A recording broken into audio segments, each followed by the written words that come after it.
And do you remember any language teaching at that stage? Yes, our teachers spoke and taught Victorian English.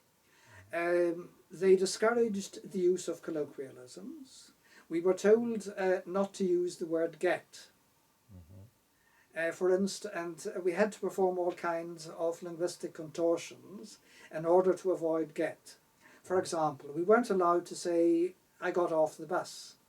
We had to say, we alighted from the bus. And we couldn't say, we got into the room. We had to say, we gained access to the room. Or we succeeded, we entered the room. And we weren't allowed to say, we got up. We had to say, we rose or arose. And so the written language was held up as the norm. Yes, the written language was the norm, the Victorian language. The language we were taught to write old-fashioned English. Phrasal verbs had to be replaced by the more formal counterparts, and when phrasal verbs are edited out and replaced by their formal counterparts, texts sound quaintly Victorian. What about the local accent? That was the Belfast accent. The Ulster dialect has a number of distinctive features. It's not particularly mellifluous, and the use of the Ulster dialect was discouraged. Most of our teachers were native speakers of the Ulster accent, and they were often rather uncertain. They often hesitated when we used familiar words in our essays. For instance, one day one of the boys wrote, the building was blown to smithereens. And the teacher hesitated. She said, I'm not sure whether smithereens is a dialect word. So she looked it up in the Oxford Dictionary and saw that it was an English one. Then she said, all right, it's not a dialect word, you can use smithereens. How do you fare at primary school? I didn't enjoy primary school because we were caned every day, often up to 40 times a day. Even if you did well? Yes, we were every mistake was punished. And oh yes, we had a particularly unpleasant teacher from South Africa, Miss Sullivan. She had strange habits, and she was particularly sadistic. We weren't allowed to cough or sneeze. Every time we coughed or sneezed, we were caned. We weren't allowed to look out of the window. Every time we looked out of the window, we were caned. And Miss Sullivan was particularly vain. Round about 3 o'clock in the afternoon, she started to put on her makeup. And then she took off almost all her clothes and put on a particularly elegant dress. And a boy had to stand at the door in case the headmaster came by. He had to make sure that the door remained closed while Miss Sullivan was changing and putting on her makeup. What about your marks at primary school? Did you do well in terms of sometimes marks? They were good, sometimes they were bad. They tended to be bad when I was terrorised by my teachers. Ruling by terror wasn't very productive. Could you describe the building and grounds as a physical place for us? Very unpleasant. There was a large brick building which was badly heated and rather dilapidated. Then there was a smaller building with a corrugated iron roof That's where the infants were taught. Mm-hmm. And there was a concrete playground. There was also an outdoor lavatory, which was filthy and which people tended to avoid. And when did you start at grammar school? That was at the age of 11. Mm-hmm. And the grammar school was called Grosvenor High School. In the meantime, the name has changed. It's now called Grosvenor Grammar School. Mm-hmm. Grosvenor High School was in Roden Street, which wasn't very far from my parents' house. And that was a fairly large, dirty, dilapidated building, very cold in the winter and very hot in the summer. And there were extensive lawns. It was surrounded by lawns, but the lawns were very dirty. Everything was covered in soot. Mm-hmm. Do you remember? The whole of Belfast was covered in soot. Mm-hmm. Mm-hmm. When you went out in the summer, the air was generally breathable, but in the winter months there was a lot of fog. And when you blew your nose, when you cleaned your nose, your handkerchief was black. Mm-hmm. And all the gardens were covered with soot. All the plants, all the weeds So a were lot of covered people with must soot. have suffered from lung disease, I guess. Bronchitis. My grandmother died of bronchitis. My paternal grandmother died of bronchitis. She was always ill in the winter months. Most people were ill in the winter months. Disease and poverty were rife. Many of the children were deformed. Many children suffered from rickets, polio and other diseases. Do you remember any particular lessons at this grammar school? Yes, I remember the first French lessons, which were given by the headmaster, William Moles. William Moles was a linguistic genius, but a bad teacher. The teaching was unsystematic, and Mr. Moles had no patience. And instead of explaining the niceties of French grammar patiently, he beat us mercilessly and shouted at us. And he started cursing. He cursed us in 10 to 12 languages. He spoke 12 languages fluently, including Chinese, Japanese, Hungarian, Russian, and Welsh. And when sometimes he interrupted the Latin classes, and then he carried on a conversation with the Latin teacher in ancient Greek or Latin. The Latin teacher, Mr. Ross, was also a linguistic genius. He spoke fluent classical Latin, fluent ancient Greek, modern Greek, Italian and French, and excellent English. And what was foreign language teaching like in terms of methodology? Do you remember any of that? Yes. What was the content of lessons? Well, Mr. Moles had no method. You might describe his method as teaching by terror.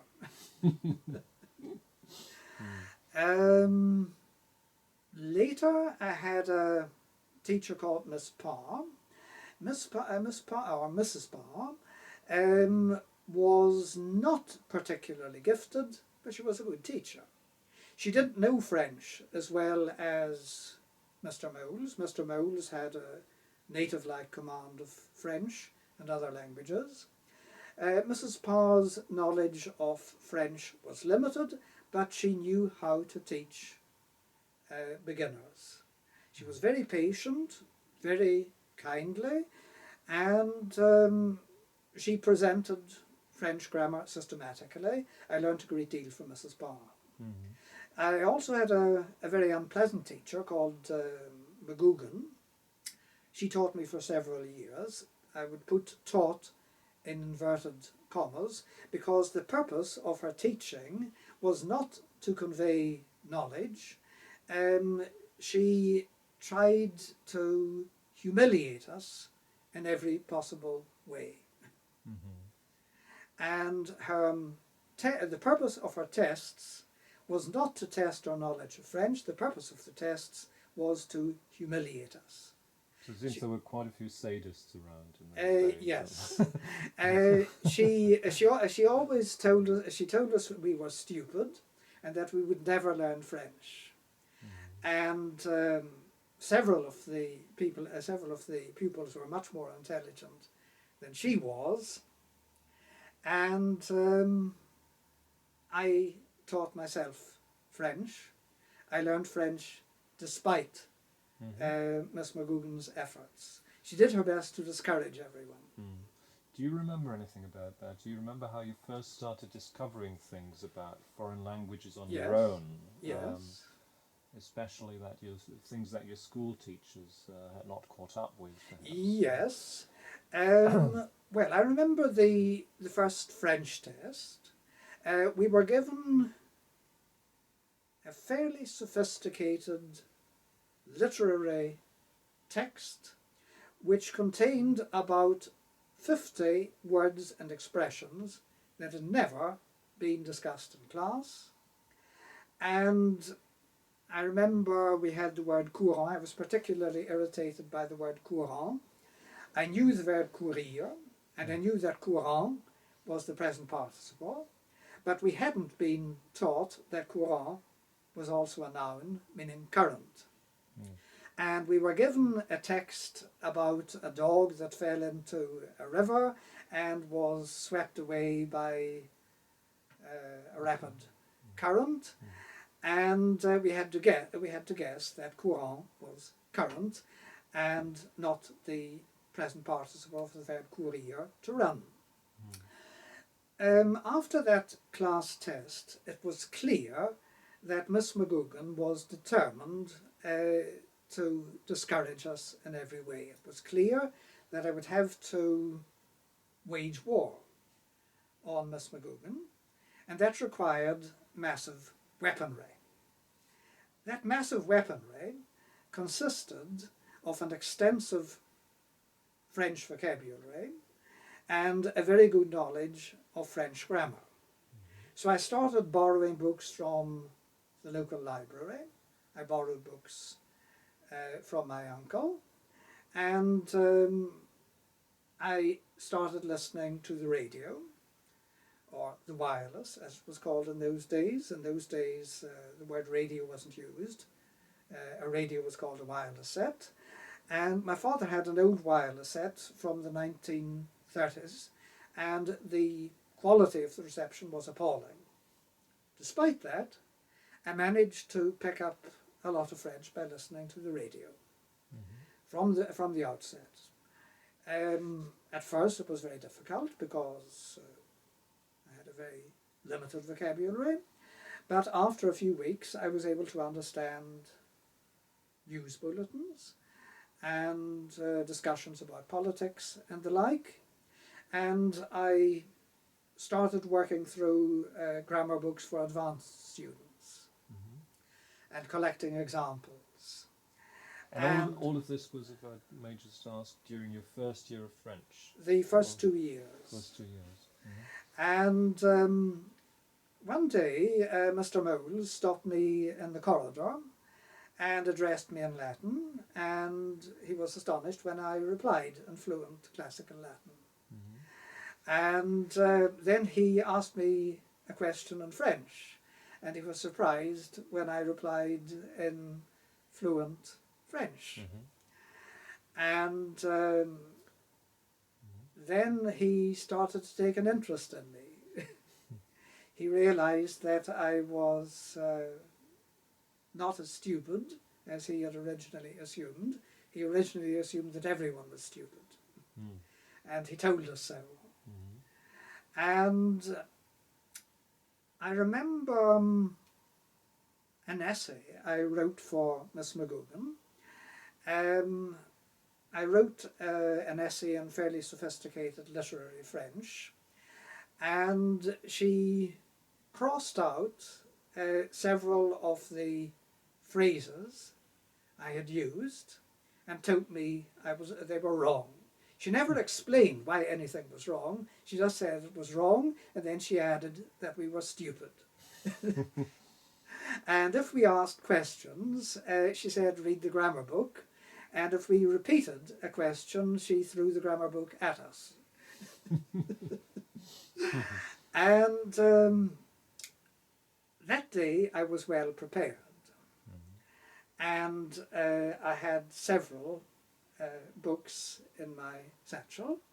And I said, all right, let's have a look at the words and phrases you have crossed out. There was a fairly elaborate conditional sentence with a double protasis. And I'd used the subjunctive after que in the second protasis. And she had crossed out the subjunctive. She thought it should have been the indicative, and she thought I ought to have repeated si instead of using que. So I said, well, have a look at this example. Do you remember the exact wording of the sentence? No, I can't remember exactly what it was, but I had a book for advanced students, and there were several examples of conditional sentences with a double protasis, and I had another book which contained examples from the Dictionary of the Académie Française. There were also examples from Pierre Loti and Georges Duhamel and Anatole France, and she was somewhat taken aback when I produced all these books. And then I said, well, would you say that Anatole France and Georges Duhamel and the members of the Académie Française were linguistically incompetent? And she wasn't expecting that question, and she didn't know what to say, and several people who were sitting behind me started to laugh. And Miss McGugan was clearly very embarrassed. And then she said, well, in some cases you have a certain amount of latitude. And then I said, do you still consider these sentences incorrect? And then she hesitated for a moment. Then she said, well, I suppose I might accept them under certain circumstances. So that was her first defeat. But she never forgave me. And she always made nasty remarks about me. If I coughed or hesitated when I was reading a French text, she would say, go out and play, you're stupid. But she still had to give you good marks, probably. On several occasions, she was unable to find any mistakes, but then she complained about my handwriting, and she said, well, I'll deduct marks for the bad handwriting, so you'll get a bad mark. She was determined to discourage me in every way. Could you talk a little more about the learning strategies you used when reading those books, for instance, you borrowed from the library? How did you try to remember words and phrases? Did you compile your own dictionaries or anything like that? I compared sentences. I collected example sentences and compared them, and then attempted to imitate them. I analysed... By collecting, you mean physically noting them down? Noting them down in an exercise book. And I always noted the source, because if Miss McGugan crossed something out, I would be able to indicate the source and put her on the spot. And I did that on every possible occasion, because I was determined to win the war. And I eventually did win the war. In what sense did you win the war? Well, when I took the ordinary level senior certificate examination, I got top marks, the best marks in Northern Ireland. And Miss McGugan then said he wouldn't have got such a good mark if I hadn't been such a good teacher.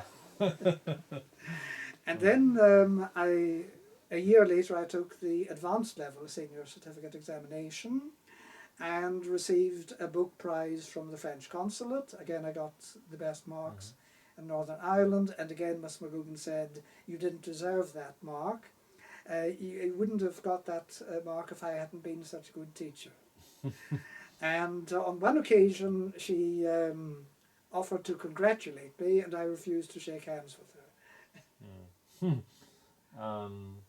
So how did you see yourself in relation to other children, especially given your success at school? Well, there were some other very bright children. There was a girl called Sheila May, whose French was also excellent. There was a boy called Wallace McLeave, who also spoke very good French. Miss McGugan sometimes praised Sheila because she liked girls, but she never praised the boys because she detested boys. And I got on quite well with Wallace. We sometimes conversed in French. He spoke French like a native speaker. Why was that? Did he? He had Did he use the same strategies? He had a natural gift for languages, and he went to France in the holidays. He had a French pen friend, and he also listened to the radio, and he read quite a lot of French. You seem to be suggesting that there is such a thing as a natural gift for something. Do you believe in that? Yes, definitely. Some of the children. Some people have a natural gift for science. Others have. Yes, some of the children were exceptionally gifted. Some of the children were much more intelligent than their teachers. I remember there was a boy called Kelly, who was a mathematical genius. I think he later became a professor of mathematics. And there was another boy who was very good at history. He later became a professor of history at Oxford. Do you remember any significant friendships at that stage? Yes. Well, I got on very well with Wallace, and we both. His English was also brilliant. I remember an English essay he wrote one day. He wrote very sophisticated literary English. I remember it was a description of a thunderstorm, and the description was linguistically brilliant. Stylistically, it was a stylistic masterpiece. Any other? He also spoke very good English. Yeah. Any other friends you remember? My cousin, who later went to Manchester University, he's now retired. He's published quite a lot of books and articles. Did you visit institutions like museums? Yes, we often went to the museum. Concerts? We didn't go to concerts, but we often went to the museum. And I was particularly interested in history and archaeology. And my uncle, my mother's younger brother, was a history teacher. He also taught Latin. Could you enlarge on that a bit? What sort of things did you learn about at the museum? Well, I simply, nobody taught me. I taught myself. I was always, even as a small child, I was always very observant. As a small child, I was confronted with several different varieties of English. When I listened to the radio, I heard BBC English, standard English. When I went to church, I heard 17th century English. When I conversed with my paternal grandmother, I learned 19th century English. Her English was extremely old-fashioned. It was more like early 17th century English than 20th century English. For instance, she never talked about the wind. She said the wind. And wind was 17th century English. Consider, for instance, Shakespeare's Macbeth. I think that's Act 1, Scene 3, the second witch scene. One of the witches has been insulted by a mariner, and she's determined to kill the woman's husband. Her husband's to a leper gone, master of the Tigris, but in a sieve I'll dither sail, and like a rat without a tail, I'll do, and I'll do. I'll give thee a wind, thou art kind. You see? One of the witches says, I'll give thee a wind. If you say wind, you've no rhyme, but wind rhymes with kind. And that clearly shows that in the early 17th century, wind was pronounced wind. And my grandmother also used the word umberstick. She never talked about an umbrella. And umberstick was a very old 19th century dialect word for umbrella.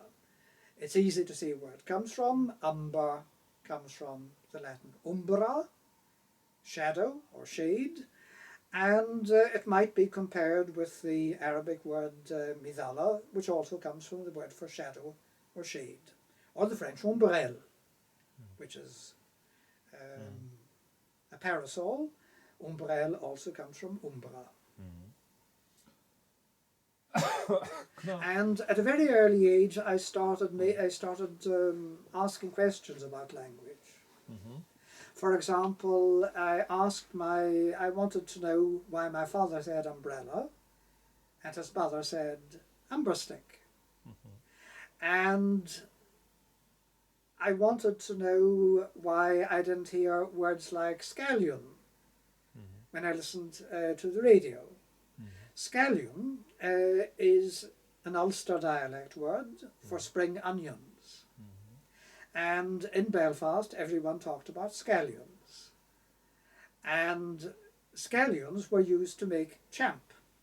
Champ was a popular dish consisting of mashed potatoes, butter, milk, and scallions. Then I started asking questions about irregular verbs, because most dialect speakers confused the past tense and past participles. For example, they said I seen instead of I saw. They said I done instead of I did. And when a dialect speaker said I did, said I done and I seen, I started asking questions. I said, but when the BBC announcers say I saw. And of course, the people I asked were somewhat taken aback. They couldn't answer my questions. And I also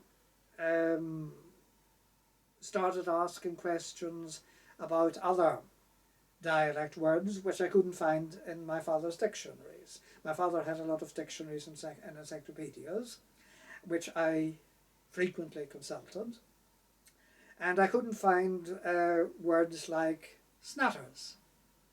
Snatters is a dialect word for snot. And it's interesting to note that the standard English, snot, and the dialect word snatters don't collocate with the same verbs. The standard English word snot collocates with verbs like run and trickle. Snot was trickling or running from his nose. But the noun, the dialect word snatters, collocates with trip. And it's used in sentences such as, the snatters were tripping them. This conjures up a strange and rather horrific picture of tentacular strands of snot dangling from someone's nose. Did you also make similar observations about French or Latin? Yes. When I was 4 or 5 years old, my father asked me if I knew the proverb "time flies." I didn't. So he taught me "time flies," and then he said in Latin that is "tempus fugit." And those were the first Latin words I used. My father had a dictionary containing hundreds of Latin proverbs, and he knew all of them by heart.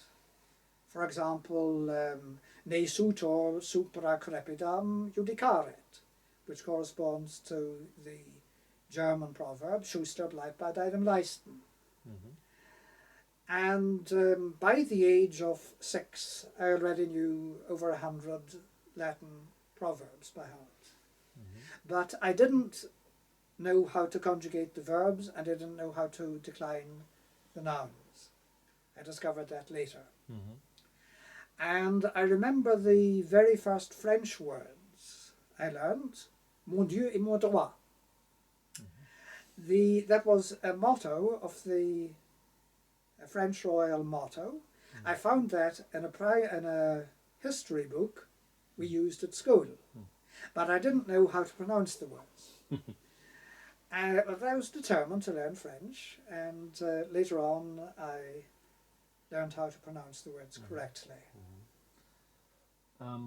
Could I ask you now, please, about the transition between school and university? Yes, that was quite pleasant.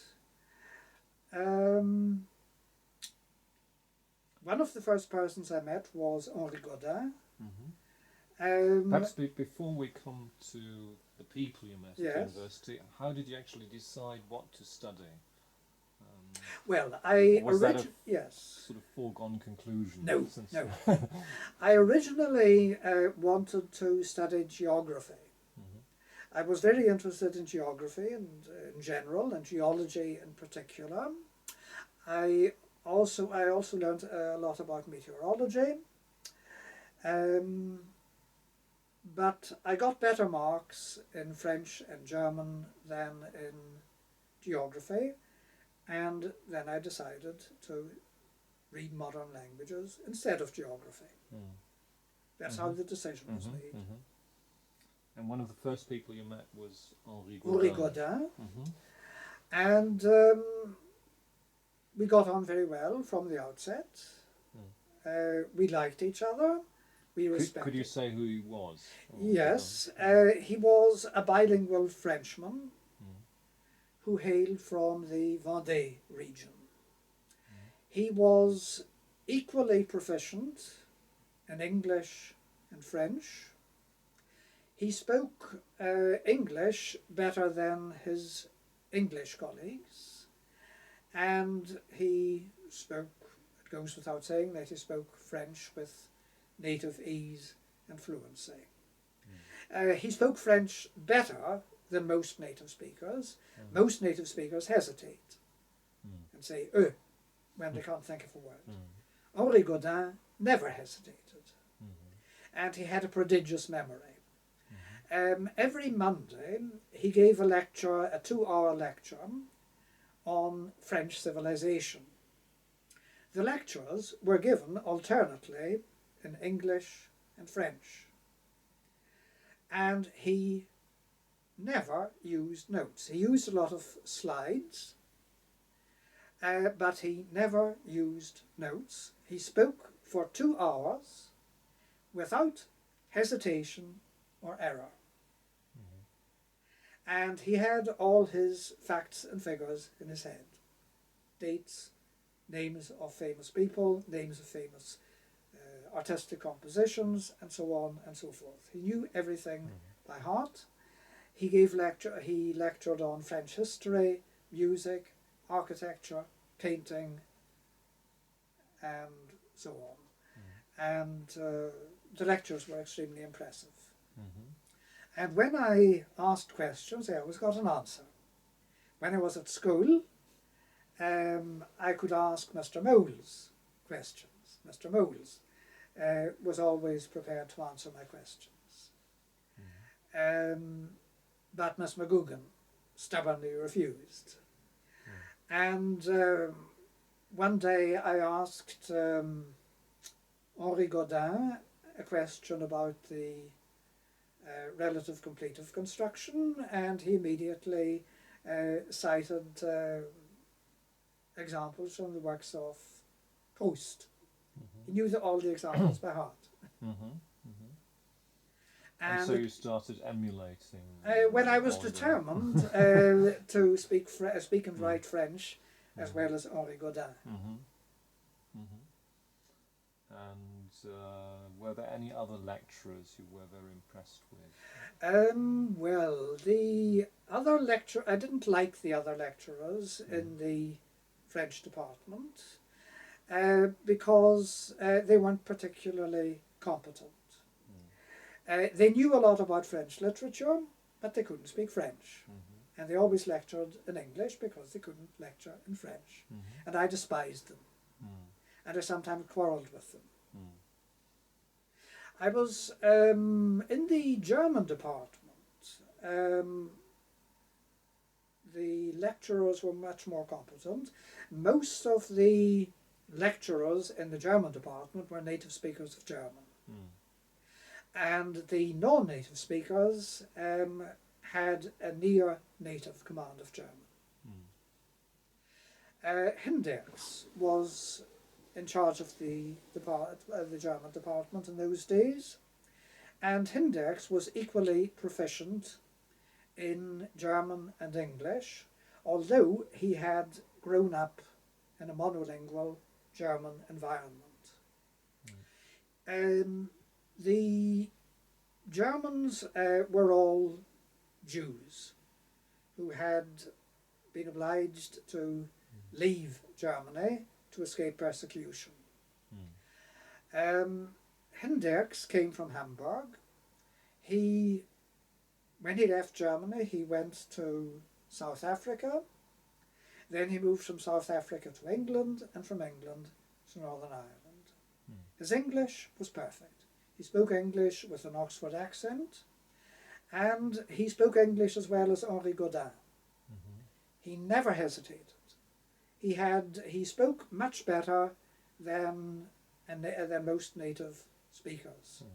His German was equally impressive, but he was lazy. And in what sense? Well, he published next to nothing. In the 1940s, he published a very good book on Nietzsche, but after that he published next to nothing. He spent most of his time chasing after women. And he married one of his students at the age of 62.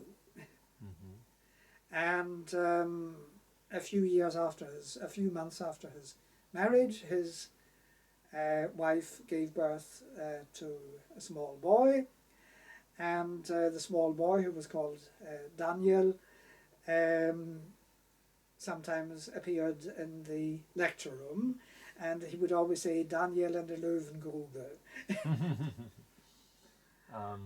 So would you say that university changed your life, changed your outlook on things? Yes. Well, there were a lot of things that changed my life. For example, my conversations with my uncle, my conversations with my father, who knew a great deal about history and archaeology. And at school, I learnt quite a lot from Eva Gross, my German teacher, who's still alive. It was now in her 90s. Eva Gross was an extremely competent teacher. She was very patient. Her English wasn't very good, but her German was good, and that was all that mattered. In those days, there were no reliable German-English dictionaries. We had to make do with Cassell's German-English dictionary, which was very antiquated. We could find plenty of 18th and 19th century expressions, but it was hard to find 20th century expressions. It was hard to find words like Fernseher, Kraftfahrzeug, Tonbandgerät, but it was easy to find words like Kutscher, Pferdeknecht, and quotations from the Schlegeltick Shakespeare translation. For example, von des Gedankens Blässe angekränkelt, sickly door with the pale cast of thoughts.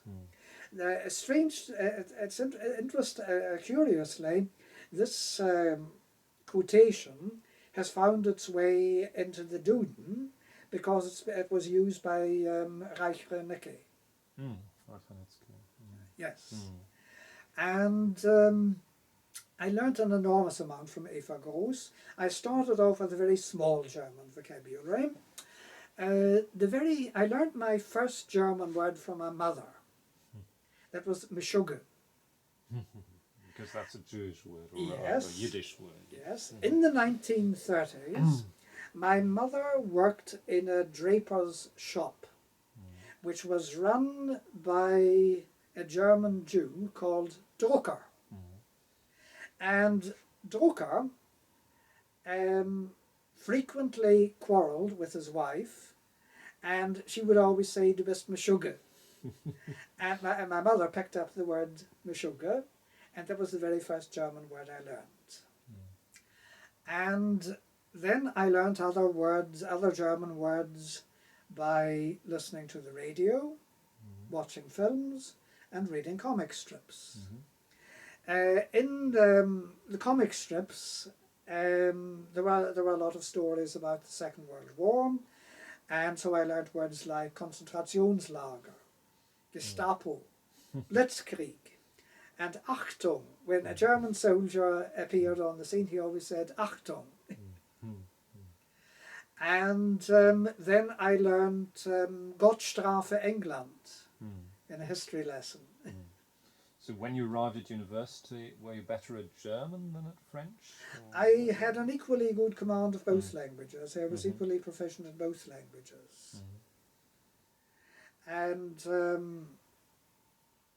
at school, we weren't pampered. We were never allowed to use dictionaries in class tests or public examinations. Dictionaries were banned. So we had to learn as much as possible.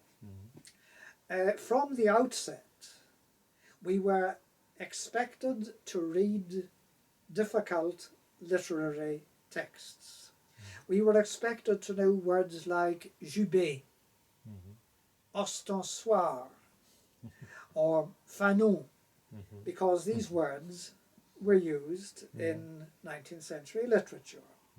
Ostensoir, for instance, appears in Baudelaire, Harmonie du soir. Le soleil se fige dans son sang le soleil se noie dans son sang qui se fige. Ton souvenir en moi, lui, comme un ostensoir. Then there was fanon, which means dewlap. That I learnt that word when I read Le Comte de Lille, Midi. Non loin, quelques bœufs blancs, couchés dans les herbes, bavent avec lenteur sur leurs fanons épais et suivent de leurs yeux, languissants et superbes, le rêve intérieur qui n'achève jamais. That was the kind of vocabulary we had to learn. There were probably a few gaps in your knowledge then when it came to everyday language. Yes, it was difficult to learn modern slang. But I managed to learn some modern slang by reading Le Canard enchaîné. So that was available at some bookshops? Le Canard enchaîné was available at the local railway station. And Le Monde and Le Figaro were also available at the railway station. And so I read news magazines and newspapers to build up my contemporary knowledge. That was how I learned words like chômage. In those days, people said être en chômage. Nowadays people say être au chômage. But in the 1940s and 50s, people said en chômage. If you read the works of Sartre and André Mauroy, you'll find être en chômage. And at school, we were expected to know words relating to church architecture and religion. We were expected to know words like sieur, linceul, hostie, hôtel, and the like. And we had to know we had to know a lot about 19th century sailing ships. We had to know the names of all the parts of the ship. So the focus of attention was clearly on literary texts. Correct. And could you say something about the degree of difficulty of those texts compared to what children read in contemporary English language classes or foreign language classes? Well, we had to read at the age of 12. I started reading Baudelaire. At the age of 12, I read Baudelaire's Correspondance. And but we didn't read Rimbaud. I read Rimbaud much later on, at the age of 17.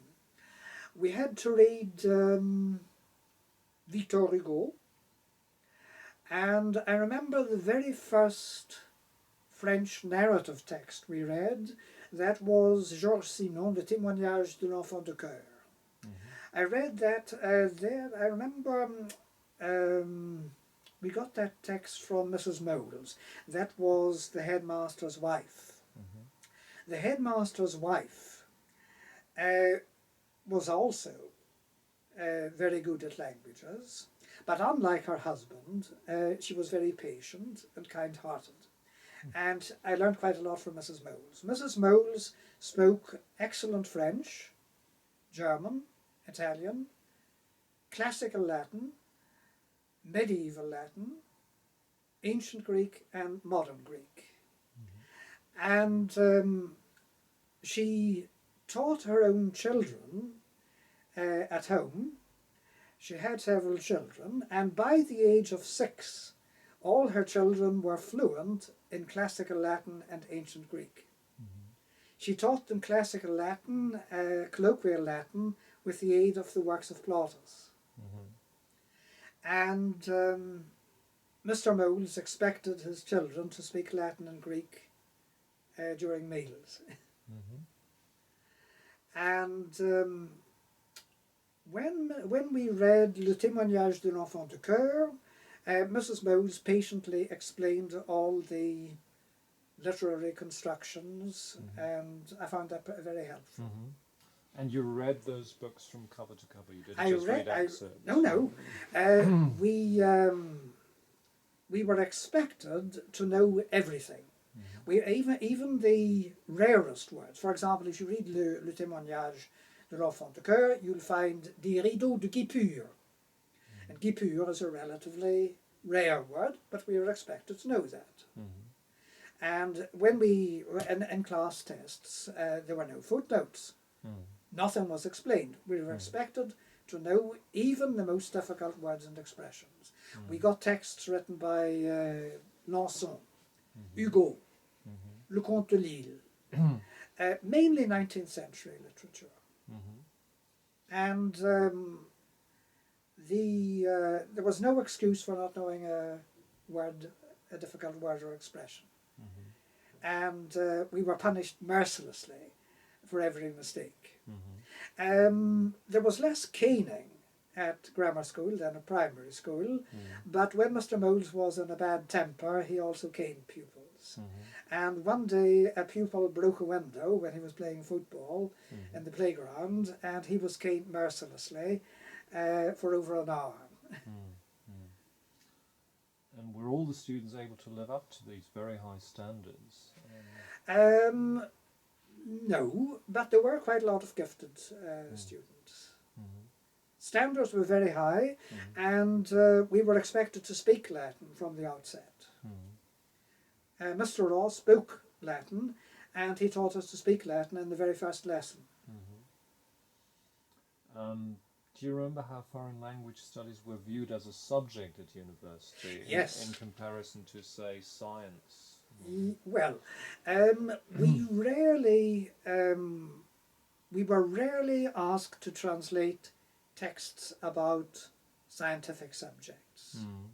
The main emphasis was on literature, and most of the courses were devoted to French and German literature. There were also courses on medieval literature, and the lectures most of the lectures on medieval literature were in German and French, and I found that helpful. The medieval texts were, of course, weren't much use. You can't speak medieval German, but I found the lectures useful. That helped me to expand my vocabulary. I remember we had a lecturer called Peelan, who she must have been about 64 when I met her. She spoke very good French. She had studied in France, and she lectured mainly in French. She spoke very good literary French.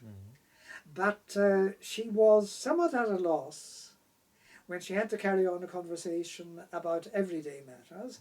We had a French assistant, and one day she asked the French assistant to help her to carry a projector up the staircase. And she had enormous difficulty in talking about the projector. I noticed she hesitated a great deal because she wasn't used to talking about everyday matters. But we also had a lecturer from Switzerland, Siltner, and he was bilingual. His English wasn't very good, but he was bilingual in French and German, and he lectured in both French and German. What I meant actually was, how were foreign language studies viewed as a subject by the general public in comparison to science at the time? They were held in high esteem? Held in very high esteem, yes. Okay. And modern languages were considered relevant because in those days everyone was talking about the common market.